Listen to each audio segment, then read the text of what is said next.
sometimes. Yeah. But it's good. So it's great that you're joining us today. Yeah, it's nice to be here. Yeah. Yeah, it's always good to get new bands on and have to get to talk to you guys. It's good. So I'm gonna let Vince start you off with your first question. We're gonna just start right in. Vince is gonna start you off with the first question. So yeah, let's start at the beginning. How do you get into music and how do you start at the band? Well, for music, like our entire, we have a very musical family, especially on my mom's side. So like my grandpa, he was a guitar player in a band. My uncle plays guitar and he plays piano. My mom's a classically trained pianist, right? So we've been exposed to music all of our lives. And when I was 7 and when Robert was 7, there's a 2-year difference between us, is when we both started to play music. So I picked up the guitar at 7 and, you know, playing like AC/DC riffs and all that kind of stuff. And then Robert picked up the drums when he turned 7. And we started taking lessons. Actually, Robert's still taking lessons with Dave Langeth of Kim Mitchell, who's a good big Canadian artist, and Glenn Sobel of Alice Cooper, who I know, Lily, you follow very closely. Yeah. And then in 2014, our music school had this program called the School of Rock program, where basically they get a bunch of students and form like little bands. And so in 2014, we joined the program, and then me and my brother, and then at the time it was, we had another guitar player named Ryan, and then our instructor was the bass player. And we did that for 5 years, and then in late 2019 is when we started really picking up the real band thing and getting gigs and all that kind of stuff. And then COVID hit, and then it all went digital, so just been recording videos for the past 2 years. But you guys do have more live gigs now, right? I always see videos of you guys playing. Yeah, we played last Friday, right? Yeah. And that was spot when we played with 2 really great local bands, Revive the Rose and Drop Top Alibi, and that night was really fun.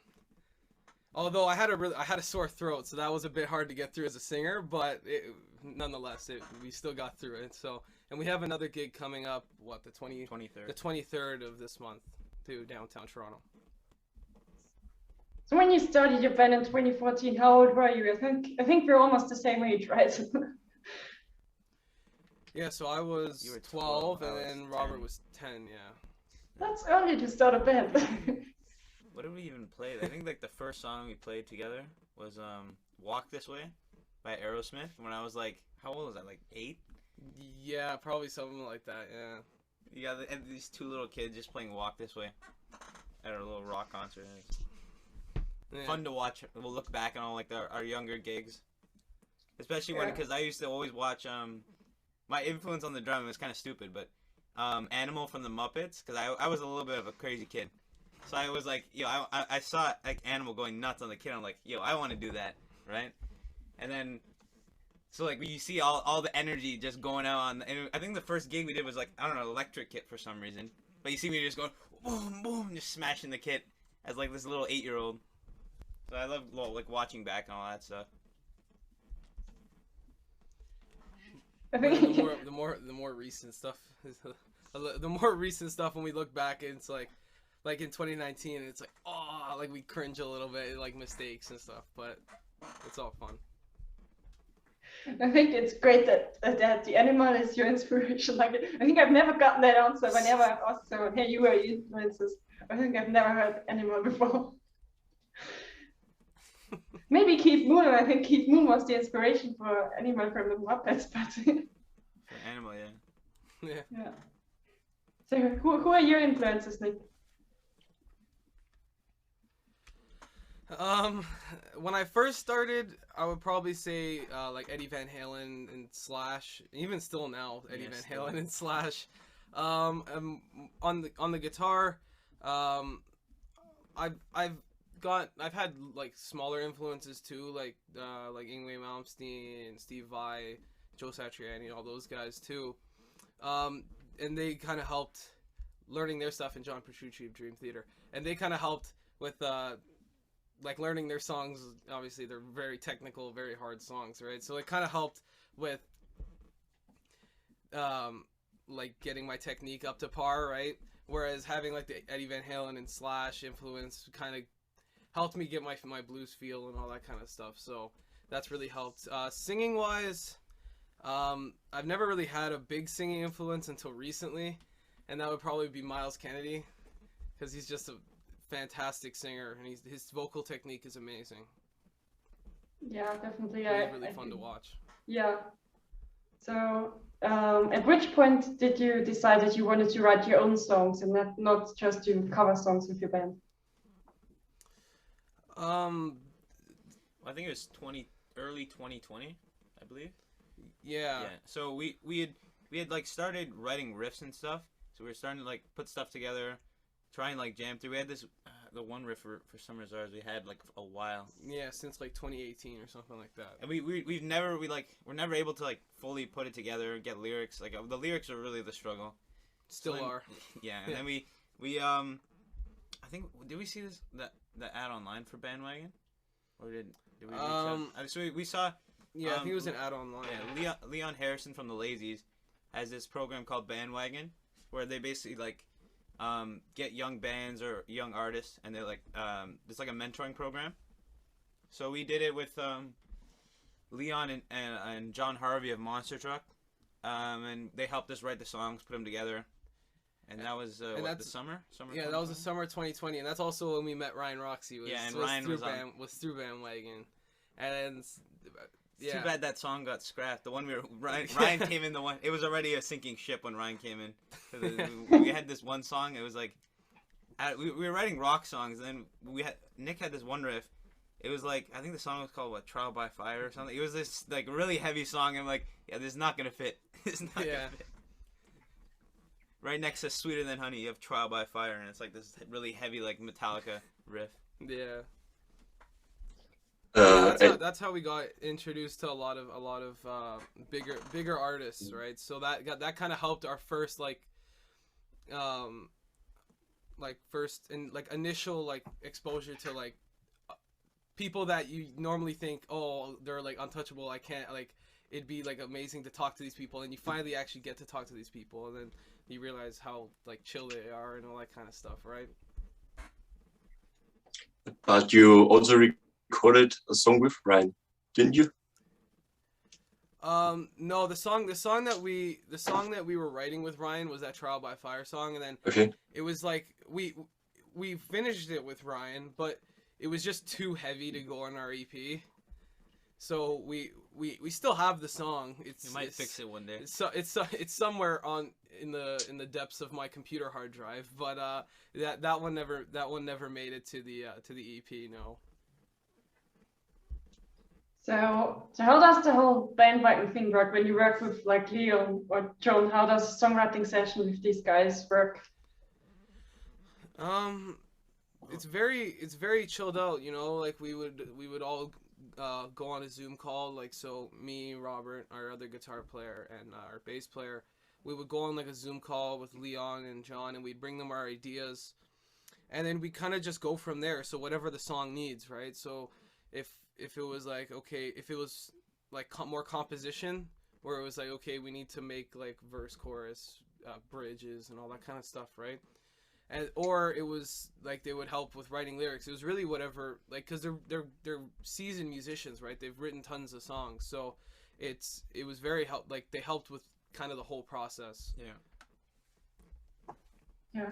Are you still working with them now? Not right now. We're working with Dave Langeth, who we worked with in, what was it, Bandwagon that we worked with Dave? No. No, it was after Band. Well, I think he's joining Bandwagon. Yeah, he joined Bandwagon recently. Robert's drum teacher, Dave Langeth. He's gonna help produce a couple of our next songs. We've got a handful of new material that we're almost ready to record, so we're probably gonna do that with Dave Langeth. We haven't. Jeez, it's been a while since we've talked to Leon. Oh yeah. Probably since I think last summer. He went to Australia, and then they had the whole lockdown. And Yeah, he's just been, is he still there? I think he's still locked down somewhere. No, somewhere I in think Australia. he might. No, I think he might have. I think he has plans to come back, or he's already back here in Canada. But I'm not sure where he is at. He's in Sydney because actually talked to Leon last week, so I know he's in Sydney. Oh, okay, cool. Yeah. Yeah, Leon's full of energy. That's for sure. Yeah, he is. But he's a great guy. Yeah, he is very. Yeah. Last summer he came over to we did one in-person songwriting thing, and he came to the house, and we were swimming, had drinks, you know. You're here till like 3 in the morning. Yeah, we were here till like 4 in the morning playing Pantera riffs in the studio. It was like, yeah. That sounds like fun. Yeah, he's a super cool guy. Yeah. But you said that you're also working with Glenn, right? So how did you start working with Glenn or get lessons from Glenn? That wasn't through Bandwagon, right? I think he's not working with Bandwagon. I think Glenn had mentioned on his one of his posts or something that he was doing drum lessons. So I was like really interested because we knew Ryan at that time, and I'm like, it would help to get like a different view, because I've been doing lessons with Dave at that point for like a year or 2 years. But I'm like, this would be cool for like one of the biggest drummers like in America or just in the world in general, get some lessons. So we did some online lessons. I think we did like 4 originally, and then he had to go on tour, and then we just been booking him around his schedule. So that was just I think it was on Instagram. We reached out. Yeah, Yeah. and you've been doing lessons with Glenn for probably a year now. Probably a year, yeah. About that, yeah. Yeah, okay, but I can imagine that you can learn a lot from Glenn because he's just a really, really great drummer. Oh yeah. Yeah. Yeah, I think the first thing we worked on was just like, it was like, I think some swing thing. I'm like, I was like thinking to myself, I'm like, this is like not, I'm like, this is not too bad. And then it was the weirdest thing, because when it was faster, because he was trying to throw me off, because we did this like swing thing fast, right? And then you like slow it down, and it got harder. I'm like, what? How is this getting harder or slower? To play it slower. And he's like, all these session musicians, like, some of like the hardest things to do is play like these like swing grooves like that are slower, or like these triplet feels. And we just ironed out the basics and like all those things you need like as a base to be like a hired musician, or just to, like, if you want to go in the studio or just do anything, pretty much just your basics. So how does these online lessons work? Are you on your kit and Yeah. play? So I join on sometimes this works because we have all the mics set up here, but sometimes for some Skype just doesn't let it work. But I usually plug in all the mics to our audio interface. I set up my laptop over by my kit. Over I don't know there. if you can see it back over there. And yeah, Glenn's in his studio, and we just go Skype online. Okay. And you do lessons for about, well, when Glenn's off tour, you do like bi-weekly lessons, right? Yeah, It's about an bi-weekly. hour. Yeah. And what's cool is Glenn did what was the movie called that he taught the drummer? Oh, that just came out. I actually watched it yesterday. A movie called Metal Lords. And Glenn actually trained the actor that was in that movie that played drums. Yes, I saw that on his Instagram, but I haven't watched the movie yet. Is it good? Oh yeah, it was good. I really liked it. I haven't watched it yet. I'm probably gonna watch it tonight, but yeah. Okay. Yeah, I really gotta check it out, but I haven't seen it yet. I've seen the ad like on Netflix that it comes out, but I haven't watched it yet. So you guys, you've recently seen Alice Cooper. Were you able to meet up with Ryan and the Glenn? Because I know there's still on the protocols to not meet up with fans and stuff. Yeah, they still have the protocol where they can't like really meet up with fans, but we had like some gifts for Ryan and the band and stuff. So Ryan, I texted Ryan. He said, "Oh, come down to the hotel. We're staying at blah blah blah." So we went down there, and we had to like stay our distance from Ryan and the guys. And yeah, we had our masks on the whole time, and it was like, he was super cool, but it was like a little bit awkward because you couldn't like really go too close, right? But yeah, we gave the whole band some gifts and stuff, and we gave Alice, I don't know if you saw on our Instagram, we gave Alice a Canada flag, right? And I've got it here.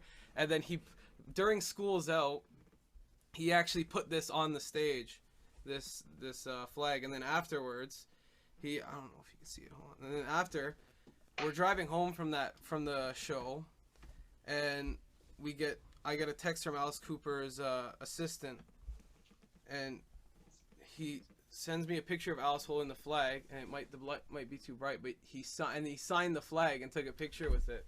I thought that was really, really cool. So that's gonna hang up somewhere in the studio soon. Yeah, we gotta find a place for it. Yeah. Do you have space left on the walls? No, we're running out. That's for sure.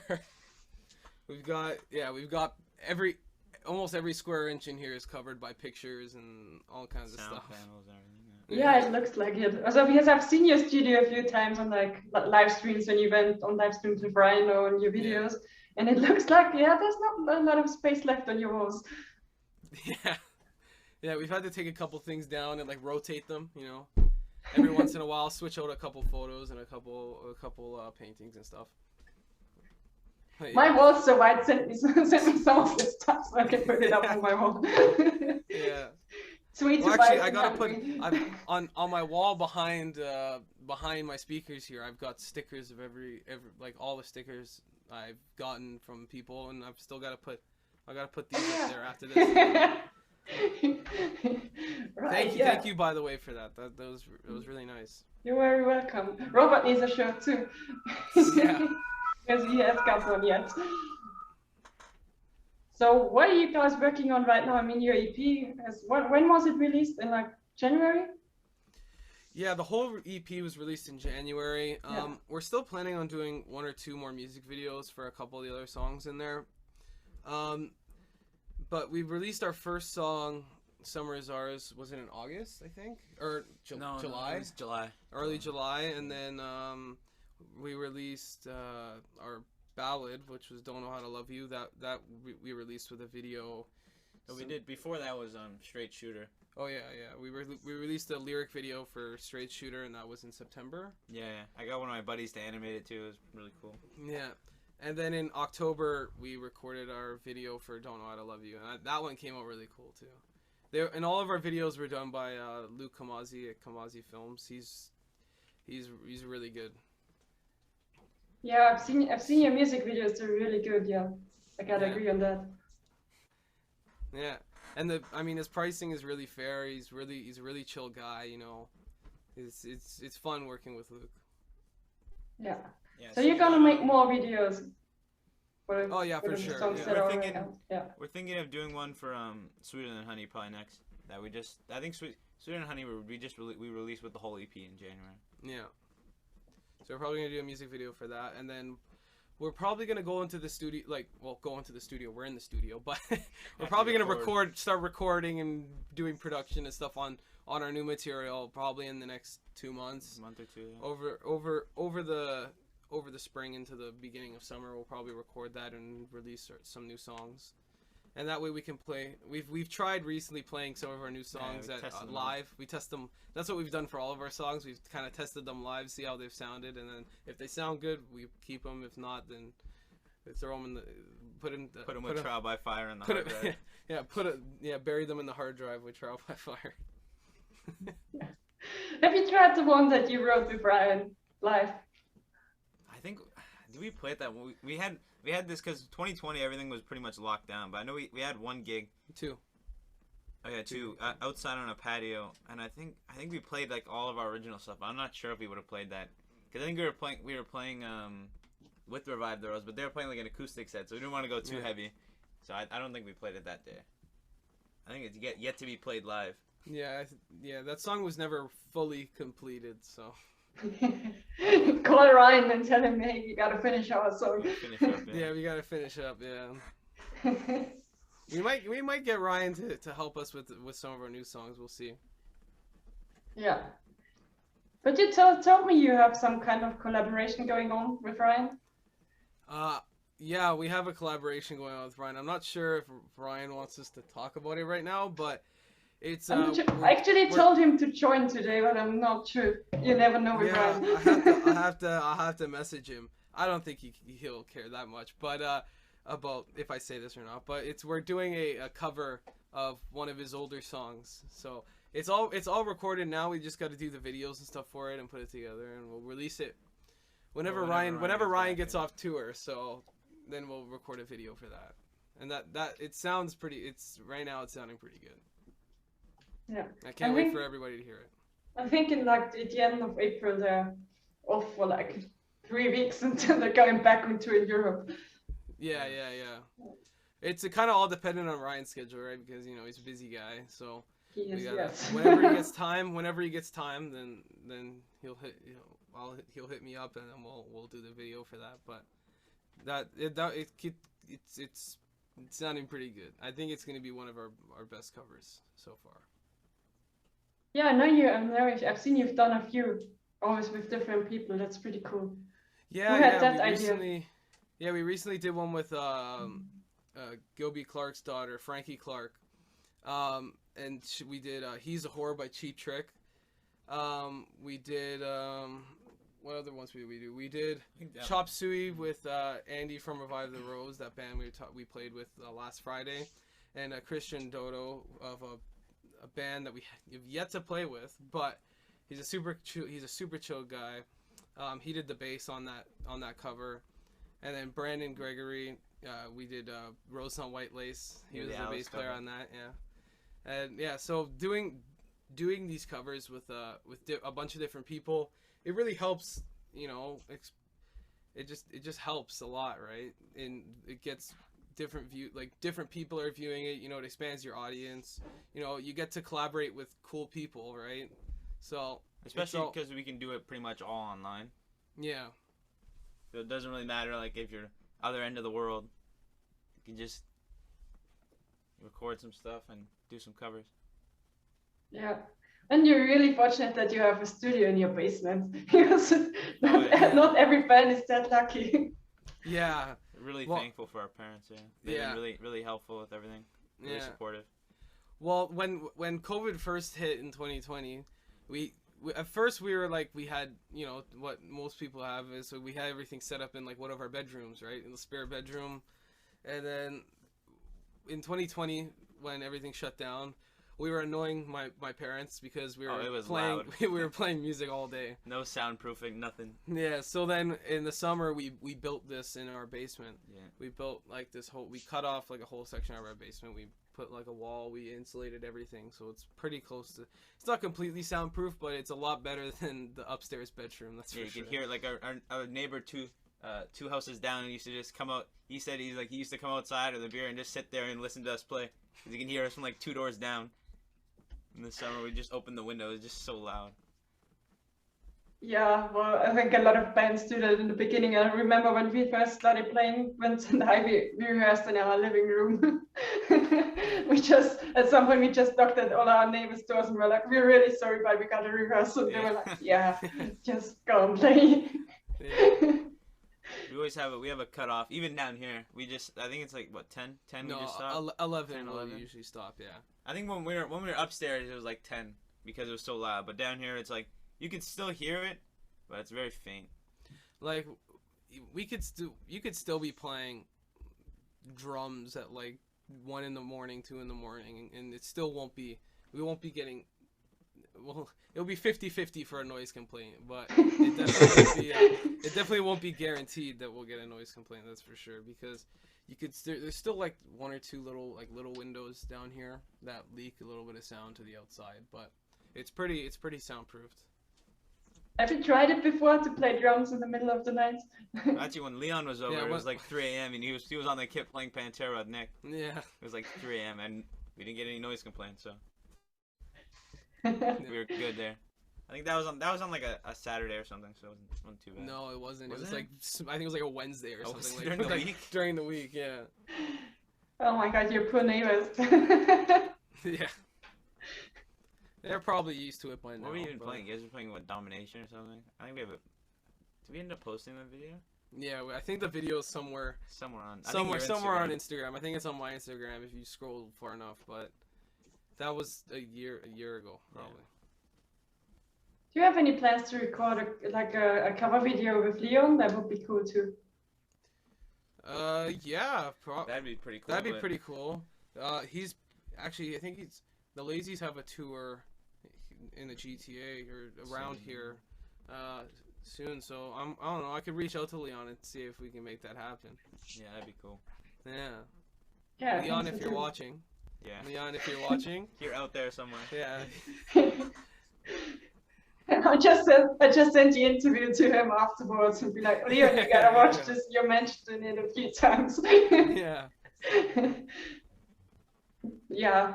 I could do that. I just send it to him and be like, Leon, watch this. Yeah. But that's actually a good idea. I should probably hit up Leon about that. Yeah. Yeah, you should. Yeah. I think so. Probably do some Pantera maybe. No, No, I'm joking. no. No, probably. I don't know. We'll see what Leon wants to do, if he wants to do it. Yeah, you could do a lazy song. Yeah, maybe. We just have to hope we don't get copyright claimed or something.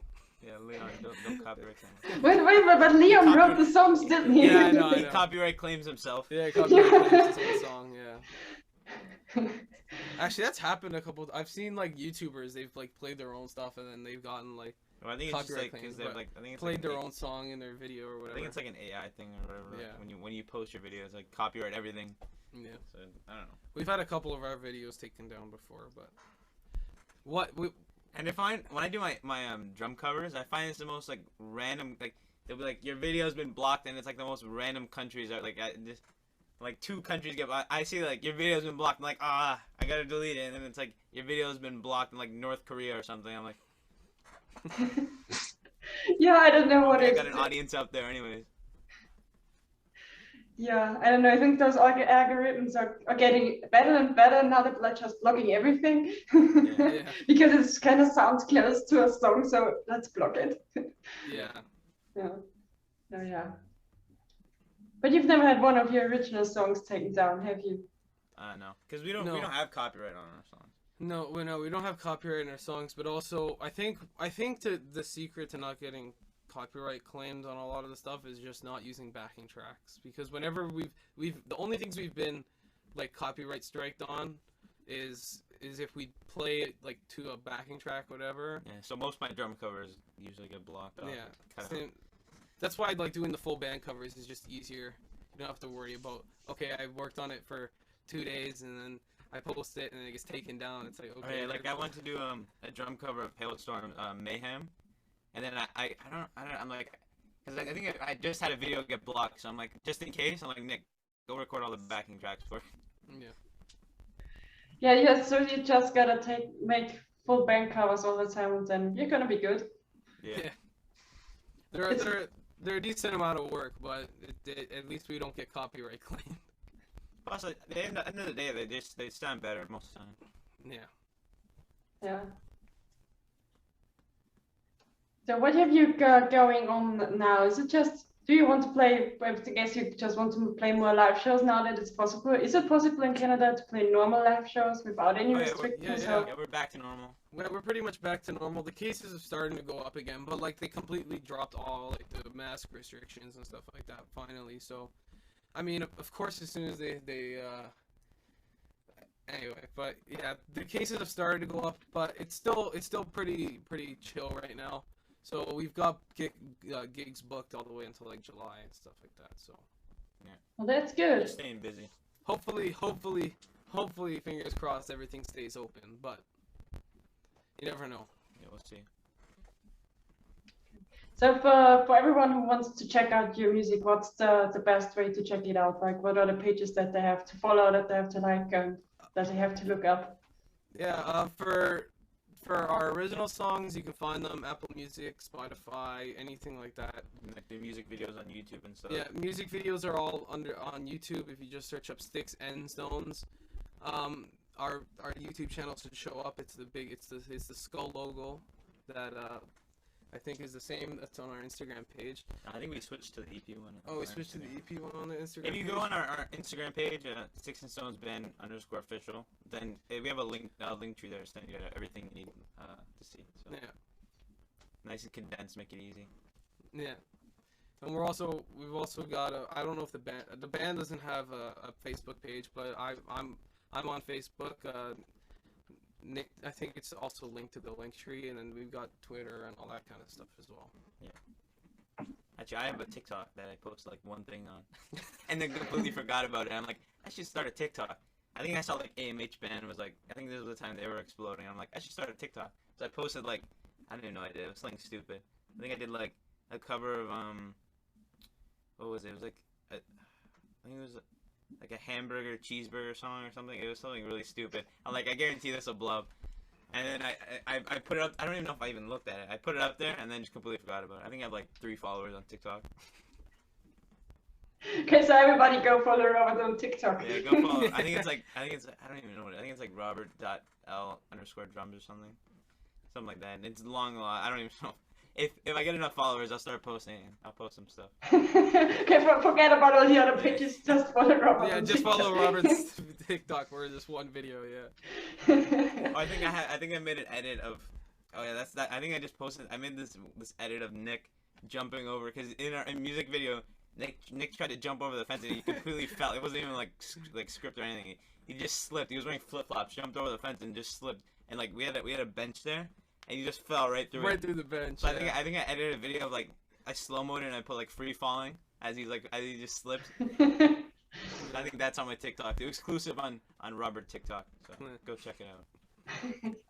Okay, I just gotta link everything in the YouTube description. If I can find the cannot find the TikTok account if I don't have one myself. I don't know. I'll put it on. I don't even think I have it linked on my link tree. I'll put it on my link tree, so I'll update it. Okay, good. I wanna link it in the description. So yeah, you gotta send me links to your TikTok. Yeah, we can get the Robert L TikTok, man. Yeah, man. Okay, well then, thank you guys for taking the time today to talk to us. Thanks for having us. Yeah, thank you. I'll send you a link when this is out. Probably Okay. tomorrow or on Tuesday, I don't know yet. Okay. And I'll send you a link, and yeah, then we gotta promote this thing and get the views up. For sure.